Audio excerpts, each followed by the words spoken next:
Olá, sejam todos muito bem-vindos a mais um programa do Desenvolve Vale na TV Tati do SBT.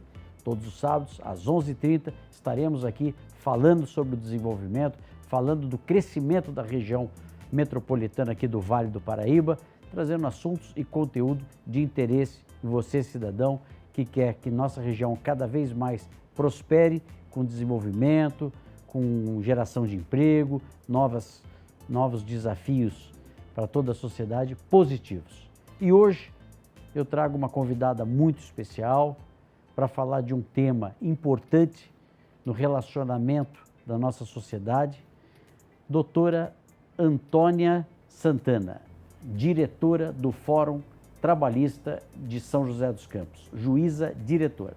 Doutora Antônia, prazer estar participando aqui do programa do Desenvolve Vale, um tema de tamanha importância, que são as relações trabalhistas na nossa sociedade. Então, gostaria de dar as boas-vindas e dizer que é uma satisfação tê-la aqui conosco.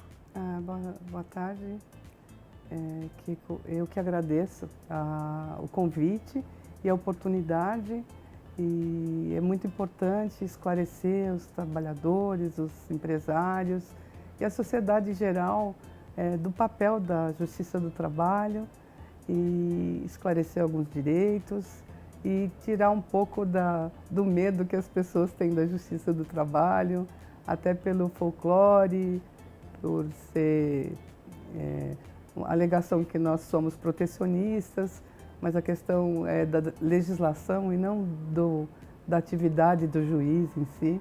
Então, estou à disposição para esclarecer dúvidas. Muito bom. E é muito importante esse espaço que você abre para a gente. Sem dúvida. Eu agradeço, doutora Antônia, eu conheço a trajetória da senhora há muitos anos aqui à frente do Fórum Trabalhista, e a senhora colocava temas realmente que trazem medo, né? Parece que esse é o sentimento, que esse relacionamento entre empresário, empregado, colaboradores, traz algumas dúvidas.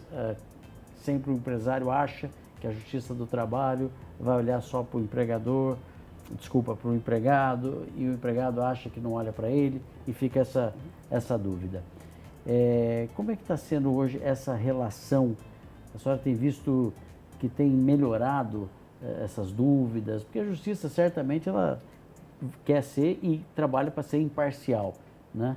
Como é que é esse olhar do ponto de vista das causas judiciais? Como é que está sendo nesse momento? Olha, com a reforma trabalhista, que completou agora dia 11 de novembro, 5 anos, da publicação, e houve algumas mudanças, alguns direitos deixaram de existir, né? Foram eliminados, e outros vieram, e com isso, num primeiro momento, houve uma redução dos processos trabalhistas, especialmente porque, com a reforma trabalhista, houve a situação de se instituir o pagamento de honorários sucumbenciais. O que seria isso? Normalmente, na Justiça do Trabalho, desde de uma lei de 1970, os honorários eram devidos somente quando o trabalhador ou a empresa tivesse assistido pelo sindicato. Certo. Né? E, então, nesses casos, havia uma condenação em honorários. Com relação ao trabalhador, mesmo que ele ganhasse a causa, a empresa, e ele tivesse contratado um advogado particular, ele não recebia os honorários. Ele não tinha o ressarcimento desses honorários. Então, do valor que ele recebia, eram descontados os honorários. De 20% a 30% era uma praxe. Quer dizer, no mercado. então, com a reforma trabalhista, se o reclamante, ou seja, o empregado, perder a causa, ele tem que pagar os honorários do advogado do empregador. No primeiro momento... Isso fez cair bastante o número de ações? Fez cair. Aí, no primeiro momento, estava assim, a lei, o artigo falava o seguinte, que se ele perdesse, ainda que ele tivesse direito à justiça gratuita, ele dissesse que ele entrou com processo, mas ele não tinha condição de custear. Mesmo assim, ele teria que pagar os honorários, e se ele tivesse um outro processo, que ele tivesse ganho de causa, aqueles honorários poderiam ser descontados desse processo dele. Então, aí foi arguída a inconstitucionalidade, porque na esfera comum, na justiça estadual, se ele tivesse, por exemplo, um bem, sei lá, uma indenização, um acidente de carro que ele tivesse sido vítima, a pessoa teria que pagar os honorários dele, certo, né? E no trabalhista, ele ele teria que pagar de qualquer maneira. Mesmo que ele tivesse direito à justiça gratuita, ele teria que pagar os honorários do advogado. Caso ele perdesse, né? Caso ele perdesse. E se ele tivesse um outro processo, que ele tivesse ganho de causa, esses honorários que ele perdeu, ele ia descontar daquela valor que ele tinha para receber. Agora, então, foi arguída a inconstitucionalidade. Isso foi recente? Não, isso era o que dizia a lei de 2017. Certo. Aí, no final de 2021, o Supremo entendeu o seguinte: ele vai ser condenado no pagamento sobre os pedidos que ele perder. Por exemplo, ele pediu horas extras e adicional de salubridade. Então, ele ganhou o adicional de salubridade e perdeu as horas extras. Ganhou parcialmente a ação. Isso. Então, ele tinha 2 pedidos. Ele ganhou metade, perdeu metade. Então, ele vai ser condenado nos honorários sobre essa metade. Sobre a parte que ele perdeu. Sobre a parte que ele perdeu. Então. Ele vai ser condenado, mas como ele sendo beneficiário da justiça gratuita, ele vai ficar com essa dívida, a exigibilidade suspensa por 2 anos. Se a situação dele não melhorar, por exemplo, ele ganhar na loteria, ele passar num concurso e ele tiver dinheiro para pagar... Ele vai ter que pagar isso aí. Ele fica teria que pagar, ali. Fica dos 2 anos.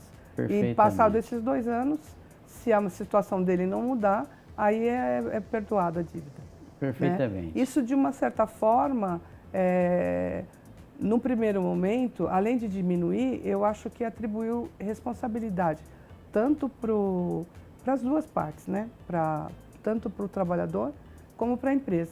Doutora Antônia, nós vamos ter que ir para um breve intervalo comercial, esse assunto é importante. Estamos conversando com a doutora Antônia Santana, diretora juíza do Fórum Trabalhista de São José dos Campos. Em seguida, nós voltamos, porque esse é um assunto bastante importante, das responsabilidades das ações. Tá bom, voltamos obrigada. Em seguida, no breve comercial.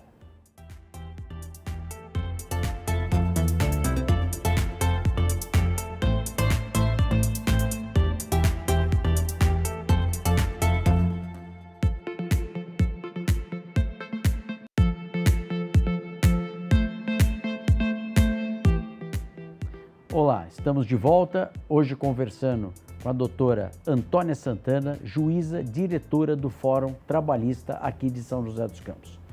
Doutora Antônia, a gente conversava um pouco da responsabilidade assim de quem promove uma ação. Ou seja, se ele entrar com uma ação trabalhista e perder, hoje a lei fala que ele tem que ter alguns custos dos advogados, ele vai ter que arcar com isso. Isso diminuiu em que nível o número de ações? Quer dizer, porque antigamente era mais fácil, qualquer situação a pessoa entrava com uma ação para ver o que dava, vamos dizer assim. Né? E muitas vezes ela não estava com os argumentos ou com as provas necessárias e perdia. Isso trouxe uma diminuição. Quanto de diminuição? Olha, em 2017, até o final do ano, na terceira vara, que eu sou titular, entraram mais ou menos 2.700 processos. E em 2018, ele já baixou para 1.700. Em 2019, já estava na faixa de 1.500, mais ou menos. Quer dizer, quase 50%, quase 50% de diminuição, de diminuição. De judicialização, vamos chamar. Exatamente. Porque, assim, o fato de se atribuir um custo, tanto para o trabalhador como para a empresa, Sim. colocou responsabilidade tanto nas partes como nos advogados das partes. Por quê? Porque, assim, se fosse uma tese muito fraca, ele não ia entrar porque teria grande chance de perder. E do jeito que estava a redação original dos honorários sucumbenciais, para o trabalhador era muito mais forte, né? Porque ele ia pagar de qualquer maneira. Agora, também diminuiu aquela história da empresa falar para a pessoa, vai procurar os seus direitos. Porque, assim, se ela procurasse os seus direitos e a empresa fosse condenada, ela vai pagar entre 5% e 15% dos honorários sobre a condenação. Entendi. Né? Doutora, quais são os pontos que a senhora daria como dica, assim, para que as pessoas não incorressem em tantos problemas trabalhistas, assim? O que as empresas deveriam estar mais atentas? Olha, o importante é cumprir a legislação trabalhista. A CLT é muito simples e talvez por ser simples as pessoas acabam não querendo cumprir, né? Então, assim, registrar, pegar recibo de tudo que pagar, ter controle de ponto, mesmo que não tenha necessidade, porque com menos de 10 empregados, ele fala que não é obrigatório. Mas assim, o jeito de você comprovar é você ter um documento. Perfeito. Então, mesmo não havendo uma obrigação legal, preencha o documento. Quer dizer, ter as provas suficientes para um eventual questionamento. Por exemplo, quando a pessoa há a possibilidade de fazer um teste, o dito contrato de experiência. Sim. São até 90 dias, então você pode fixar por 45 e prorrogar por 90, ou 30 e mais 60, não pode ultrapassar 90 dias. Não sei quem criou uma lenda, que o contrato de experiência você não registra. E não é isso, é para registrar e é para anotar na carteira, registrar, claro. Hoje tem a carteira digital, né? Constar que ele está cumprindo um contrato de experiência. Qual é a vantagem disso? Se a pessoa não tiver o perfil, não corresponder, ele é dispensado no final do contrato. Sim. E não tem nem o pagamento do aviso prévio e nem a multa de 40% do fundo. Da mesma forma, se a pessoa também resolver que ela não gostou da empresa, quando acabar aquele período, ela fala que não vai ficar e ela também não vai indenizar, porque no contrato normal, se a pessoa pede dispensa, o trabalhador, se ele não cumprir o aviso prévio, a empresa pode descontar até um salário dele. Né? Doutora, até a senhora falou em dispensa, nós estamos nesse momento de Copa do Mundo, né? Sim. É ou não obrigatório liberar os funcionários, colaboradores para assistir o jogo da Copa? Normalmente não. Não seria obrigatório. Não seria obrigatório. O que é feito geralmente é o bom senso. As pessoas às vezes compensam. É um momento de festa. Então, se a pessoa... do empresário, né? Porque aquela história, né? Dependendo do tipo de serviço, se a pessoa estiver trabalhando pensando no jogo de futebol, ela pode se acidentar, ela pode quebrar um equipamento, quebrar uma peça, e não de propósito, mas ela distrair. Então, acho que é mais produtivo você dar esse presente para o trabalhador e depois contar com a retribuição dele, né? Ou compensar. Sem dúvida. As pessoas ficam na dúvida, então tá aí. Não é obrigatório, porém é o bom senso de achar uma forma que a pessoa exerça esse direito de cidadão. É igual né? Carnaval, né? Exato. O Carnaval não é feriado, é praxe. Mas tem ali a forma de você geralmente contemplar, né? E compensa e folga a segunda e a terça de Carnaval e esse tipo de coisa. Doutora Antônia, a gente tem visto que muitas empresas estão praticando a pejotização, né? Ou seja, tem um funcionário ali, claro que não é proibido a pessoa ter uma empresa. Sim. Agora, aonde que tem que ter atenção para não infringir a lei ao ser contratado como pessoa jurídica? Então, o normal é que se a pessoa primeiro, que ela já fosse uma pessoa jurídica antes de ser contratada para prestar serviço. Só que assim... Com a empresa que ela teve vínculo, né? Por exemplo, você é um autônomo, você tem uma MEI, você é autônomo e a empresa te contrata para prestação de serviços. Geralmente, o autônomo, ele trabalha para várias pessoas, vários tomadores de serviço, né? E ele que dirige a prestação de serviços, ele que fala o horário que vai, de quando vai, de que jeito, coloca o preço.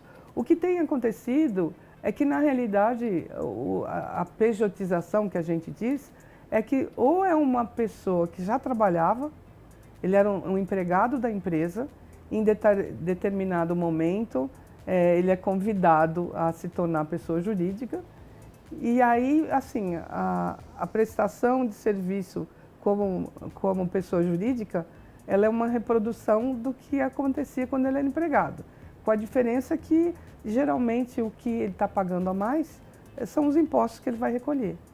Então, normalmente... Tem tido muitas condenações nesse caso? Normalmente, sim. Sim.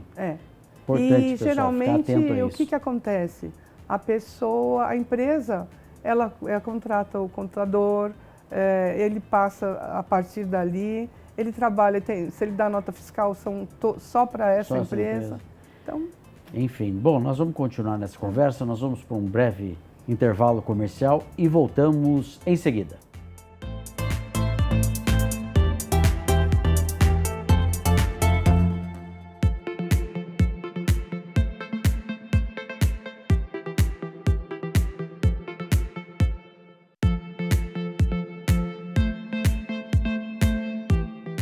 Muito bem, estamos de volta conversando com a doutora Antônia Santana, diretora do Fórum Trabalhista de São José dos Campos. Doutora Antônia, a gente estava falando da questão da judicialização e dos seus efeitos. Hoje a tecnologia, né, vem trazendo um nível de contatos quase que 24 horas com todo mundo. Sim. Né?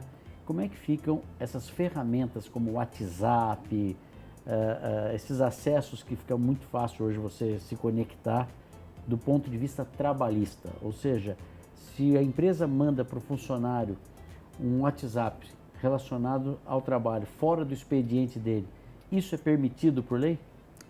Então, na realidade, o que acontece? Isso pode gerar alguma consequência.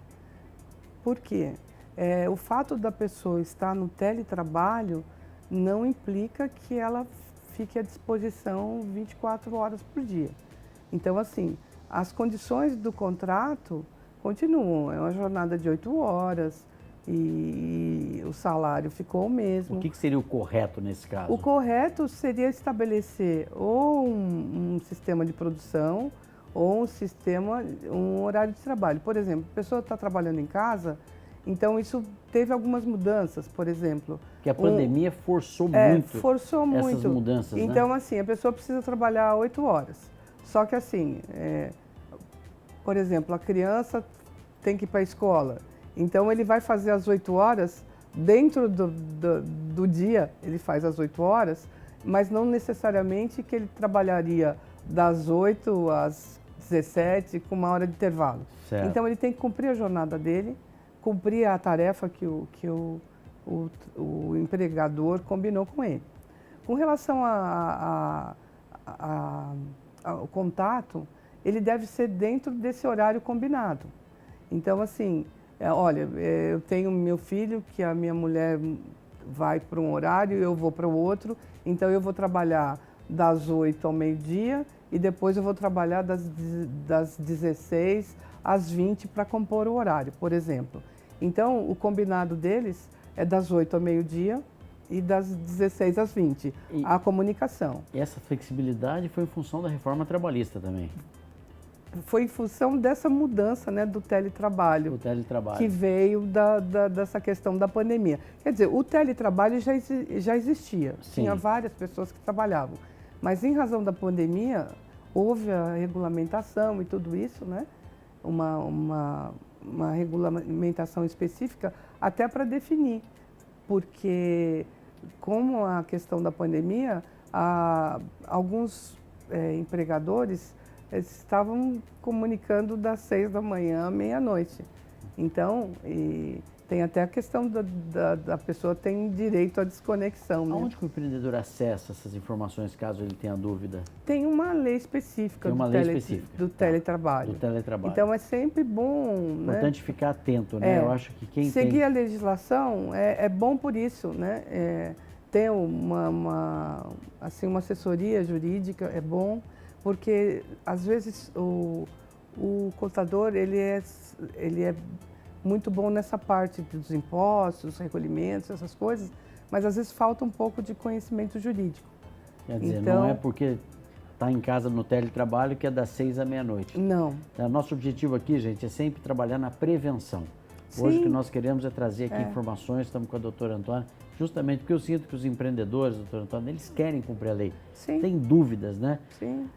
Às vezes o descumprimento é fruto da falta de informação ou informação equivocada. Sim. Por isso, assim, é muito importante a advocacia preventiva. E hoje então, as empresas podem contratar um advogado para fazer a verificação, para fazer essa prevenção. Então, não só essa questão da trabalhista, como a parte de saúde, trabalho em condições insalubres, perigosas e tudo isso, o advogado pode orientar. Olha, esse daqui, uma máquina a pessoa teve acidente, ver o que é preciso para prevenir que não ocorram outros acidentes. Tudo isso pode ser feito.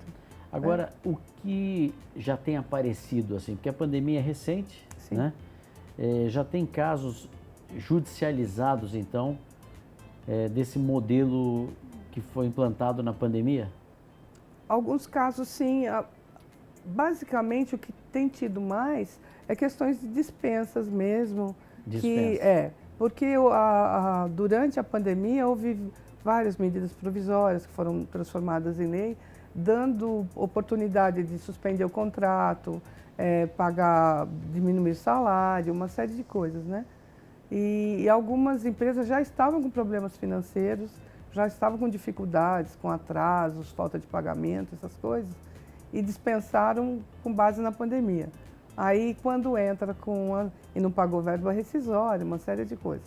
Quando entra, geralmente é condenado porque não foi um ato, por exemplo, uma desapropriação, alguma coisa que foi culpa do poder público, né? Uma intervenção na empresa por algum motivo, e aí ela deixou de funcionar em razão de um ato do governo. Então, nesse sentido, porque problema financeiro não é justificativa para não pagar. Você pode até, de alguma forma, tentar fazer um acordo, pagar parcelado, com a intervenção do sindicato e tudo isso, né? Doutora Antônia, a gente sabe que a justiça, até pela demanda que sempre teve, né, não só trabalhista, tudo, ela também vem tentando incentivar a conciliação. Sim. Na Justiça do Trabalho, isso também está acontecendo? Sim, na Justiça do Trabalho, desde a origem, a CLT já prevê que antes de receber a defesa, o juiz propõe a conciliação, aí se não tiver, recebe a defesa, faz a instrução e antes de encerrar a instrução, tem que repropor a conciliação. É importante, então, né? Ganha tempo, evita os prazos. Para a gente não é novidade a conciliação.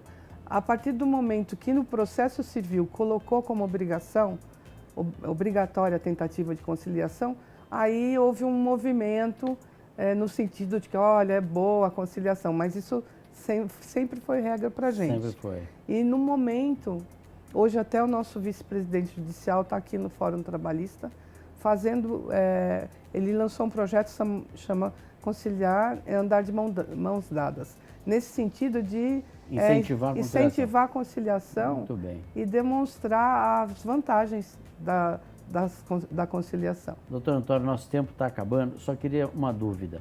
Quando você tem o teletrabalho, né, que a pessoa fica o home office, conhecido como home office, existe alguma obrigação da empresa com as despesas da casa da pessoa? O que for comprovado que, por exemplo, ele teve que aumentar um plano de internet a energia, ele comprovando essas mudanças, a empresa tem que arcar. Perfeito. Mais um ponto importante. Doutora Antônia, nosso tempo infelizmente chegou ao final. Obrigada. Muito obrigado pela sua participação no programa do Desenvolve Vale. Esperamos vê-la novamente aqui, trazendo um assunto de suma importância.